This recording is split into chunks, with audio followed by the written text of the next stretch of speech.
দর্শক বন্ধুরা, সহজ ভাষায় ধর্মকথায় আমরা সামনে আসতে থাকা বিভিন্ন ধরনের শুভ তিথি নিয়ে আলোচনা করি। বিভিন্ন ধরনের পুজো পার্বণের শুভ তিথি, বিভিন্ন ধরনের শুভ গ্রহ সংযোগ আর শুভ নাক্ষত্রিক সংযোগ নিয়ে আমরা আলোচনা করি। ঠিক সেই রকমই একটা শুভ নাক্ষত্রিক সংযোগ সামনে আসতে চলেছে ইংরেজির 2024 সালের শেষ পুষ্যা নক্ষত্রের সংযোগ। আজকে আলোচনা করব সেই বিষয়, এই দিন কেনা উচিত একটা বিশেষ দ্রব্য, সেই বিষয়ে আজকে আমরা জেনে নেব। নমস্কার দর্শক বন্ধুরা, সহজ ভাষা ধর্মকথার এই নতুন পর্বে আপনাদের সকলকে জানাই সুস্বাগতম। বন্ধুরা, সহজ ভাষা ধর্মকথা মানে জটিল সমস্যার সহজ সমাধান, হাতের কাছে থাকা দ্রব্য দিয়ে। আপনাদের এই প্রিয় চ্যানেলকে আপনারা যদি এখনও সাবস্ক্রাইব করে না থাকেন, অনুগ্রহপূর্বক সাবস্ক্রাইব করে পাশে থাকা বেল বাটনটা ক্লিক করে দিন, যাতে পরবর্তী ভিডিও নোটিফিকেশনগুলো মিস না হয়ে যায়। বন্ধুরা, আজকে যে বিষয়ে আলোচনা করছি, পুষ্যা নক্ষত্রের শুভ সংযোগ। বন্ধুরা, আমরা জানি বছরের বিভিন্ন সময় যখন বৃহস্পতিবার দিন পুষ্যা নক্ষত্রের সংযোগ পড়ে সেটা অত্যন্ত শুভ হয়ে দাঁড়ায়, গুরু পুষ্যা সংযোগ হয়। আবার যখন রবিবার দিন পড়ে তখন রবি পুষ্যা সংযোগ হয়ে সেটা আমাদের জীবনে সুপ্রভাব নিয়ে আসে। ঠিক সেরকমভাবেই একটা শুভ সংযোগ আসতে চলেছে 18ই ডিসেম্বর 2024 বুধবার দিন। 18ই ডিসেম্বর 2024 বুধবার দিন চন্দ্র পুষ্যা নক্ষত্রে থাকবে। এই বুধবার দিন আমরা বিশেষ কিছু ক্রিয়া যদি করতে পারি তাহলে অবশ্যই আমাদের জীবনে সুপ্রভাব আমরা নিয়ে আসতে পারবো। দর্শক বন্ধুরা, এই দিন অবশ্যই আপনারা সবুজ যে কোনো দ্রব্য বাড়িতে কিনে নিয়ে আসুন। অর্থাৎ সবুজ ধরনের যে সমস্ত শাক সবজি আছে সেগুলো আপনার বাড়িতে অবশ্যই কিনে নিয়ে আসুন। এছাড়া আপনারা এই দিন দুর্বা ঘাস অবশ্যই গণেশজিকে প্রদান করুন। ওং গাং গণেশায় নমঃ, ওং গাং গণেশায় নমঃ, এই মন্ত্র জপ করতে ভুলবেন না। এই দিন আপনারা 108 বার জপ করতে পারেন, এর থেকে অধিক জপ করতে পারেন, মিনিমাম কমসে কম 21 বার জপ করবেন। এই দিন এই মন্ত্র জপ করে গণেশজির কাছে দুর্বা সমর্পণ করুন, দুর্বা গণেশজিকে নিবেদন করুন। এই কটা কাজ অবশ্যই এই দিন আপনাদের করা উচিত।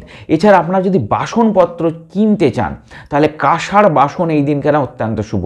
আপনারা কাঁসার বাসনপত্র এই দিন কিনে ঘরে নিয়ে আসতে পারেন এবং তার সাথে যদি সম্ভব হয় কাঁসার কোনো বাসনে আপনারা কোনো দ্রব্য গণেশজিকে নিবেদনও করতে পারেন।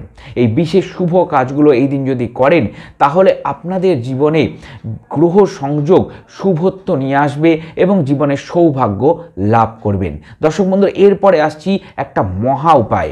এই বিশেষ দিন আপনারা একটা জিনিস অবশ্যই কিনবেন, সেটা হলো পেন। হ্যাঁ দর্শক বন্ধুরা, একটা সামান্য পেন। আমাদের প্রত্যেকের জীবনেই কিন্তু পেন অত্যন্ত দরকারি একটা বস্তু। এই জিনিসটা আমাদের প্রাত্যহিক জীবনে প্রায় সবসময় আমরা ব্যবহার করে থাকি।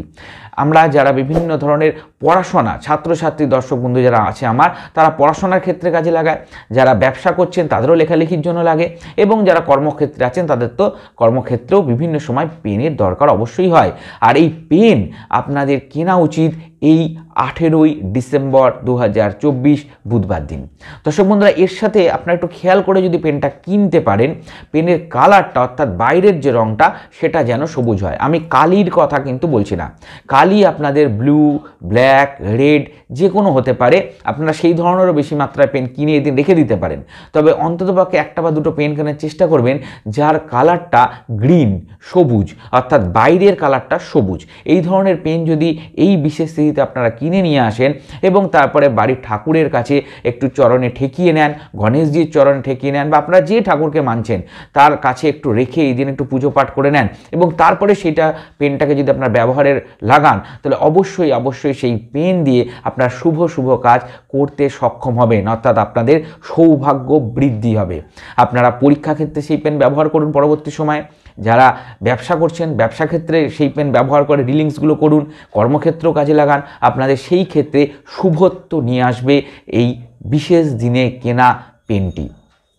আশা করি সম্পূর্ণ বিষয়টি সহজভাবে বোঝাতে আমি সক্ষম হয়েছি এবং পর্বটি আপনাদের ভালো লেগেছে। যদি পর্বটি ভালো লেগে থাকে তাহলে অবশ্যই একটা লাইক দিয়ে আমাকে উৎসাহিত করুন। আর এই ধরনের আরও পর্ব পেতে হলে সহজ ভাষা ধর্মকথাকে সাবস্ক্রাইব করে আজই পাশের বেল বাটনটা ক্লিক করে দিন, যাতে পরবর্তী ভিডিও নোটিফিকেশনগুলো আর মিস না হয়। আর দর্শক বন্ধুরা, আমাদের ফেসবুক পেজ সহজ ভাষা ধর্মকথা, ওখানে একটা লাইক দিয়ে রাখুন। হিন্দু ধর্মশাস্ত্র বিভিন্ন বিষয় ওখানে নিয়মিত আলোচনা হয়ে থাকে। সকলে ভালো থাকবেন, সুস্থ থাকবেন। দেখা হবে পরবর্তী পর্বে। নমস্কার।